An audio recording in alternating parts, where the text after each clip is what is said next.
Punjab assembly کے floor پر ایک انتہائی اہم سوال پوچھا گیا ہے، ایک ایسا سوال جو آپ اور میں اکثر سوچتے ہیں کہ پولیس جو ہے وہ رشوت کیوں لیتی ہے۔ آج اس کی ایک اہم وجہ جو ہے وہ سامنے رکھی گئی ہے۔ اب آپ کی اور میری اپینین یقیناً الگ ہو سکتی ہے، لیکن آج کی ویڈیو دیکھنے کے بعد آپ بھی اس چیز پر غور کریں گے کہ پولیس والے رشوت کیوں لیتے ہیں۔ ایک انتہائی اہم سوال امجد علی جاوید صاحب جو ایم پی ہیں انہوں نے اٹھایا ہے کہ انہوں نے بیسک وجوہات بتائی ہیں کہ پولیس کی رشوت لینے کی۔ اس میں اہم پوائنٹ یہ ہے جی پولیس میں شدید اسٹیشنری کا بحران ہے۔ کرپشن کی اصل وجہ بھی انہوں نے سامنے رکھی ہے۔ ایماندار افسر جو ہے وہ بھی رشوت لینے پر کیوں مجبور ہو جاتے ہیں، ہر کام کی اندرونی قیمت کیوں مقرر کی گئی ہے، حقیقی حل کیا ہے یا حقیقی مسئلہ کیا ہے۔ انہوں نے اپنی ایک اسپیچ میں انتہائی اہم سوال کی طرف جو ہے وہ توجہ دلائی ہے۔ وہ کہتے ہیں کہ کیا آپ جانتے ہیں کہ پولیس والا رشوت کیوں لیتا ہے؟ کیا وہ واقعی کرپٹ ہے یا سسٹم اسے مجبور کرتا ہے؟ 3 فروری 2026 کی ایک رپورٹ نے چونکا دیا تھا جس میں یہ حقیقت سامنے آئی تھی کہ پولیس کے پاس آج تک کاغذ نہیں ہے۔ جی ہاں، نہ پینسل، نہ فائلیں، نہ بنیادی اسٹیشنری۔ 2 سال گزر چکے تھے لیکن پھر بھی یہ مسئلہ حل نہیں ہوا تھا۔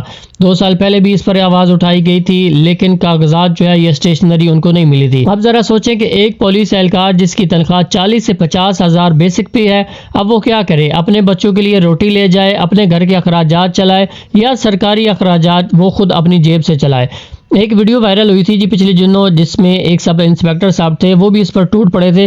انہوں نے بھی اپنی آواز جو ہے وہ بلند کی تھی اور انہوں نے اندرونی کہانی بتائی تھی کہ وہ کہتے تھے کہ ہمیں عوام رشوت خور کہتی ہے لیکن ہم اپنی جیب سے سسٹم نہیں چلا سکتے۔ ہم کیوں چلائیں اپنی جیب سے سسٹم جبکہ حکومت کو یہ سب چیزیں جو ہے وہ مینج کرنی چاہیے۔ اور یہی اصل حقیقت بھی ہے جی کہ جو ایماندار افسر ہیں وہ بھی مجبور ہو جاتے ہیں، جو رشوت نہیں لیتے وہ بھی لے لیتے ہیں کیونکہ ہر کام کی ایک قیمت مقرر ہو چکی ہے۔ FIR کرنی ہے تو اس کے لیے خرچہ ہے، تفتیش کرنی ہے تو اس کا خرچہ ہے، عدالت جانا تو اس کا خرچہ ہے۔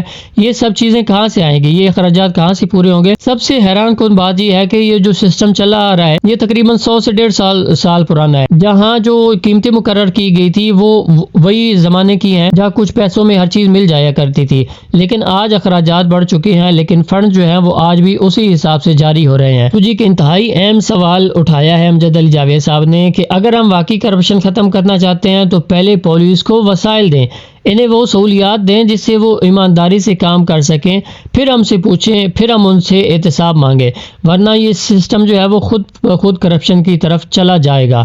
تو یہ کہ انتہائی اہم سوالات تھے جی کہ ان کے اخراجات جو ہے انہوں نے اپنی جیب سے ظاہری سی بات ہے نہیں پورے کرنے، کیونکہ میری اور آپ کی جو رائے ہے وہ مختلف ہو سکتی ہے لیکن اندرونی کہانی یہ بھی ہے کہ آپ کے سامنے بھی ہوگا، بہت سے لوگ اس چیز سے اتفاق کریں گے کہ خرچہ پانی اسی لیے مانگا جاتا ہے کیونکہ اسٹیشنری نہیں ہے، بنیادی وسائل نہیں ہے، کرسیوں کی کمی ہے۔ اب تو کافی حد تک بہتر نظام ہو چکا ہے، ہماری CM صاحبہ نے اس چیز کو کافی ہائی لائٹ کیا اور اچھا نظام جو ہے وہ اب رائج ہونے جا رہا ہے، لیکن یہ بنیادی وسائل ہیں ان سے بھی ان کو جو ہے وہ ضرور ان کے وسائل پورے کرنے چاہیے تاکہ اس چیز سے وہ مجبور ہو کر اس طرف نہ اٹھیں۔ ہاں، لیکن جو لوگ بنیادی طور پر کرپشن میں ملوث ہیں ان کو ضرور سزا ملنی چاہیے، ضرور ان سے پوچھ گچھ ہونی چاہیے۔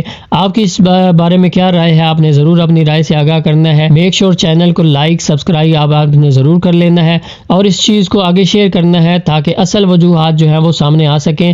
اور آپ سب کی اس چیز کے بارے میں کیا رائے ہے؟ آپ نے اپنی رائے سے ضرور آگاہ کرنا ہے۔ ملتے ہیں اپنی اگلی ویڈیو میں، تب تک کے لیے اللہ حافظ۔